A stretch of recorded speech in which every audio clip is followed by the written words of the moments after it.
It's got rice water and orange peel. And I'm gonna pour it into this jar and leave it to ferment for 7 days.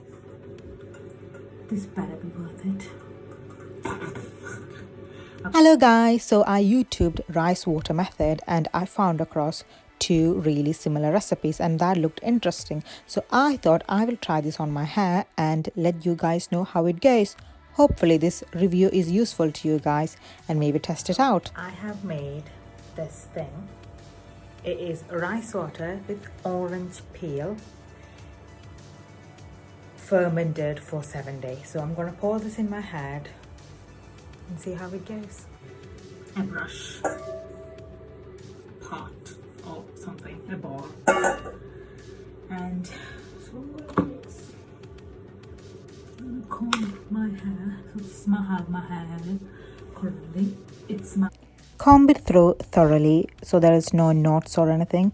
Then flip your hair upside down and give it a really good comb as well.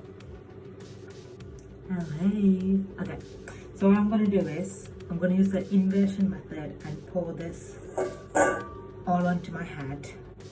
Then whatever's in the leftover in the bowl, I'm going to pour it back in and pour it over all my head. Hopefully that makes sense. So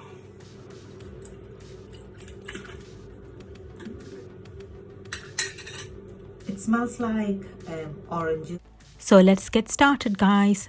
Slowly pour the mixture into your hair so it has time to soak into your hair.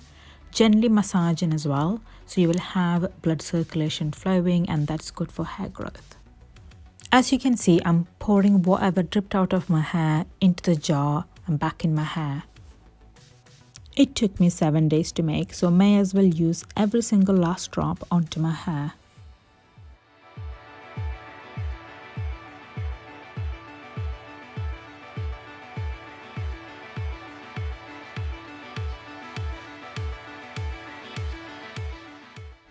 I'm only letting it sit in my hair for 20 minutes.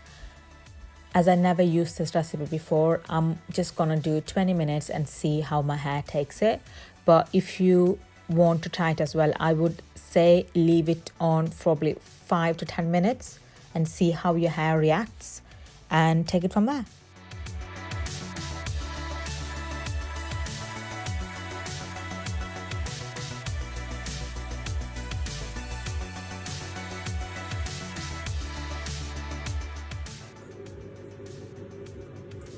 It's gonna drip everywhere. Oh my god, my hair's coming out.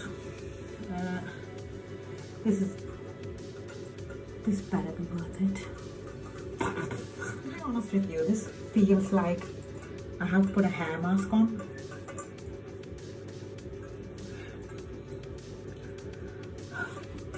I'm gonna use this t-shirt to cover my head up so I'm not dripping rice water orange.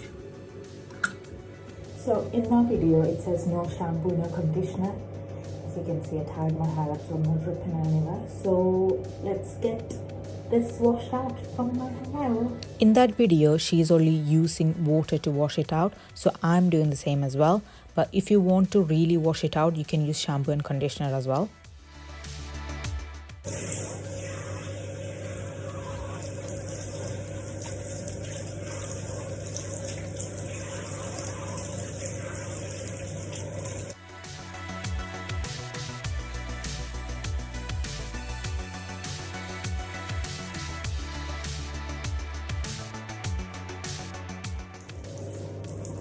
So that's done.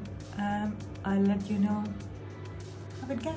So this is my hair right after I washed it out. I haven't used any serum or any oils or any leave-ins at all.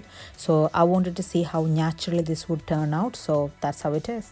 Hello guys, so this is the next day after I wash my hair.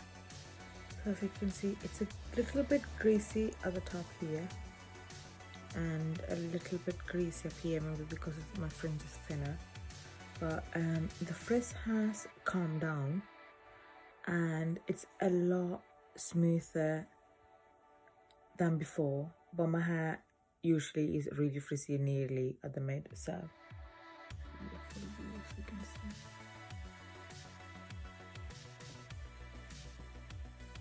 But as you can see, it's still got some stress and it's a little bit clumpy, if you know what I mean.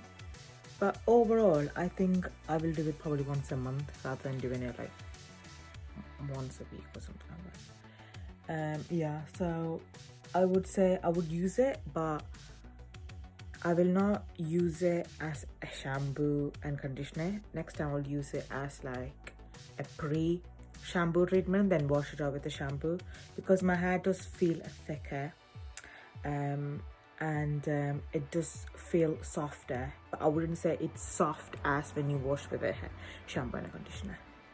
So you can try it out and see for yourself. This review was helpful, and yeah, so try it out guys and let me know how it goes. So I'll link down the both recipes because I kind of used a combination of both. Instead of using grapefruit peel, I used orange peel because that's the only thing I had at this time, and I used lavender essential oil, about 10 drops. So you can look at the video and see how you can make it, then see how it works out.